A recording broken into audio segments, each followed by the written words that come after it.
নমস্কার বন্ধুরা, তিয়াশাস রেসিপিতে সকলকে স্বাগত জানাই। আজ আমি আপনাদের সামনে সয়াবিনের একটা দুর্দান্ত স্বাদের রেসিপি শেয়ার করতে এসেছি।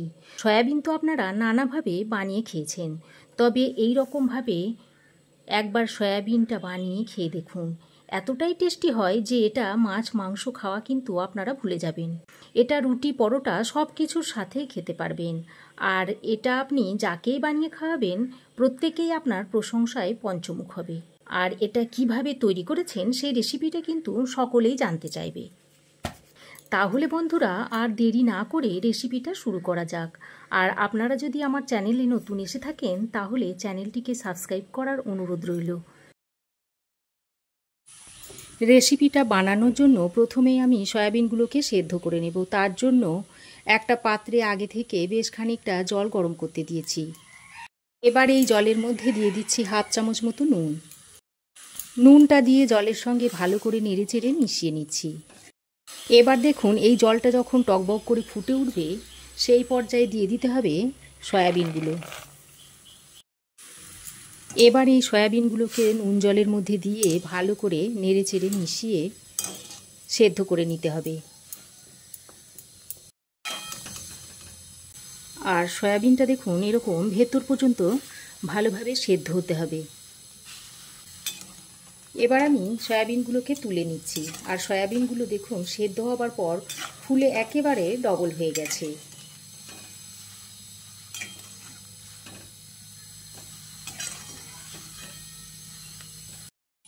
দেখুন সয়াবিনটাকে আমি একটা অন্য পাত্রে তুলে রেখে দিয়েছি।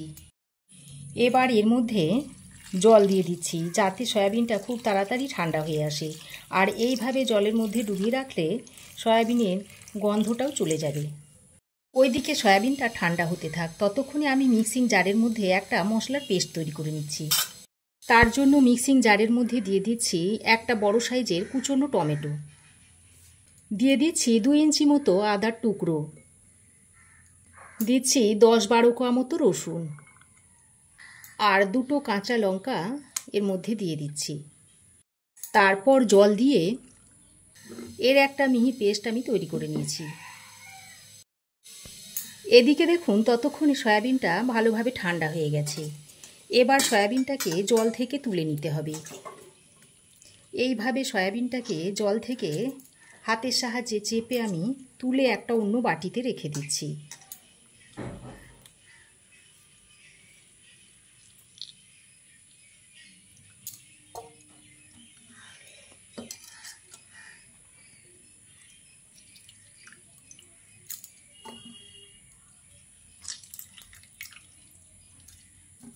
দেখুন সব সয়াবিন থেকে জলটা চিপে আমি বার করে দিয়েছি।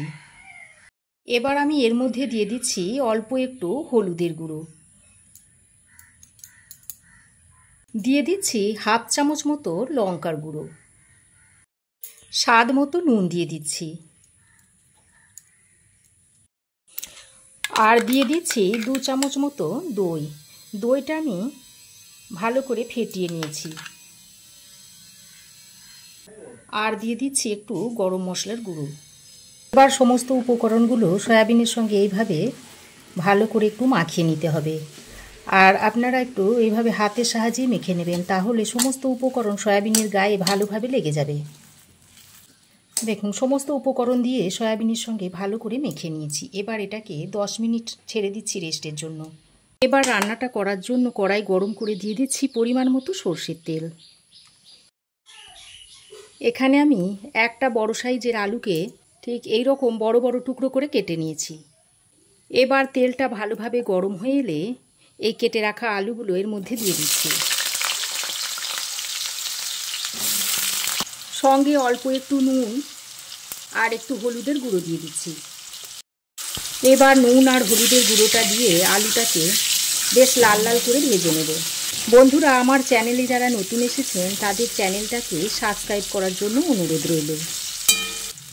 ভালো লাগলে একটা লাইক করবেন আর কেমন হয়েছে অবশ্যই একটা কমেন্ট করে জানাবেন। দেখুন আলুগুলোকে আমি লালচে করে ভেজে নিয়েছি। এবার এই ভেজে নেওয়া আলুগুলোকে তুলে নিচ্ছি।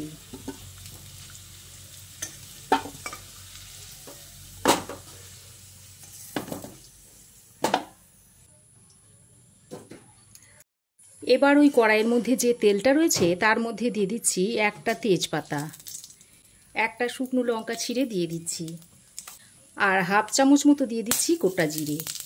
এবার ফোড়নটাকে কিছুক্ষণ নেড়েচেড়ে ভেজে নিয়ে এর মধ্যে দিয়ে দিচ্ছি দুটো মিডিয়াম সাইজের কুচনো পেঁয়াজ। এবার পেঁয়াজটাকে দিয়ে খুব ভালো করে একটু ভেজে নিতে হবে। দেখুন বন্ধুরা, পেঁয়াজ আমি এরকম সোনালি করে ভেজে নিয়েছি। এবার আমি যে মশলার পেস্টটা তৈরি করে নিয়েছিলাম সেটা এর মধ্যে দিয়ে দিচ্ছি। তারপর মশলার পেস্টটা দিয়ে পেঁয়াজের সঙ্গে ভালো করে নেড়ে চেড়ে মিশিয়ে নিচ্ছি। এবার এটাকে বেশ কিছুক্ষণ সময় ধরে একটু কষিয়ে নিতে হবে।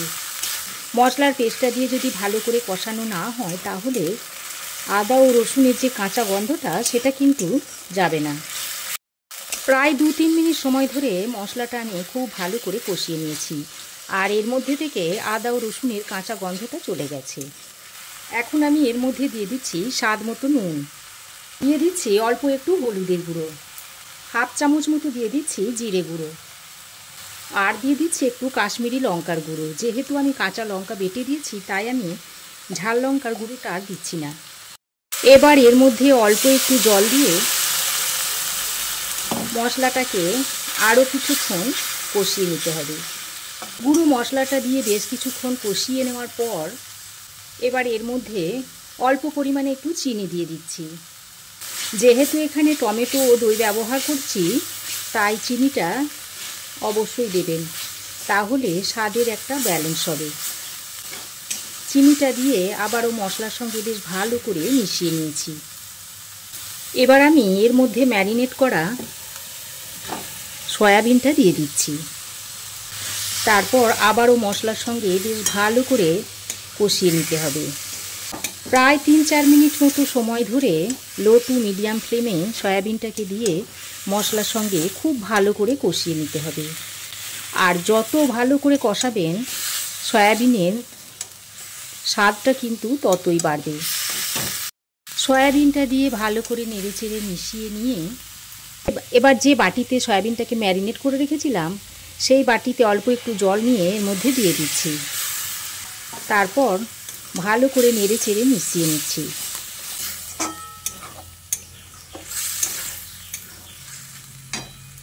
ভালো করে নেড়েচেড়ে মিশিয়ে নিয়ে এবার আমি এটাকে ঢাকা দিয়ে 4-5 মিনিট মতো কষিয়ে নেব। দেখুন বন্ধুরা, ঢাকা দিয়ে আমি সয়াবিনটাকে 5 মিনিট মতো ভালো করে কষিয়ে নিয়েছি। আর দেখুন সয়াবিনটা খুব ভালোভাবে কষানো হয়ে গেছে। এবার আমি একবার নেড়ে চেড়ে নিয়ে এর মধ্যে ভেজে রাখা আলুগুলো দিয়ে দিচ্ছি। আলুগুলো দিয়ে আবারও সয়াবিনের সঙ্গে খুব ভালো করে নেড়ে চেড়ে মিশিয়ে নিতে হবে।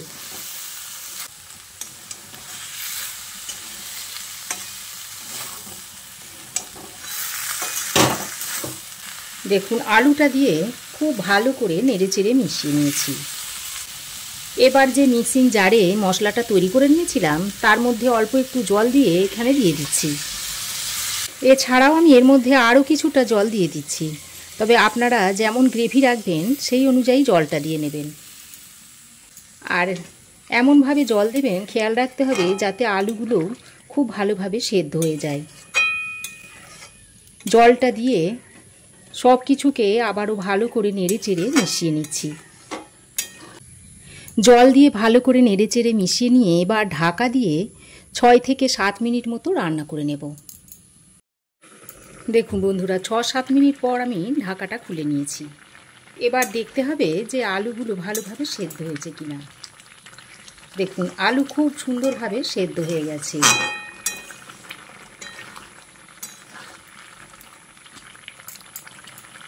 এবার আমি এর মধ্যে অল্প একটু গরম মশলার গুঁড়ো ছড়িয়ে দিচ্ছি, আর দিয়ে দিচ্ছি হাফ চামচ মতো ঘি। এবার ঘি আর গরম মশলাটা দিয়ে আরও একবার ভালো করে নেড়েচেড়ে মিশিয়ে নিচ্ছি। আর এই সয়াবিনের তরকারিটা এখন পরিবেশন করার জন্য একেবারে রেডি হয়ে গেছে। বন্ধুরা, এইভাবে আপনারাও একবার বানিয়ে খেয়ে দেখতে পারেন। আর কেমন হয়েছে অবশ্যই একটা কমেন্ট করে জানাবেন। দেখুন সয়াবিনটা দেখতে কত সুন্দর হয়েছে। এবার আমি এই সয়াবিনটাকে একটা প্লেটের মধ্যে সার্ভ করে দিচ্ছি। তো আমার এই আজকের সয়াবিনের রেসিপি আপনাদের কেমন লাগলো অবশ্যই একটা কমেন্ট করে জানাবেন।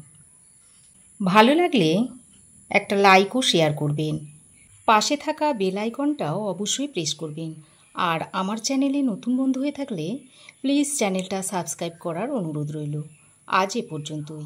আবার দেখা হবে নতুন কোনো রেসিপি নিয়ে নেক্সট এপিসোডে। সে পর্যন্ত ভালো থাকবেন, সুস্থ থাকবেন। ধন্যবাদ।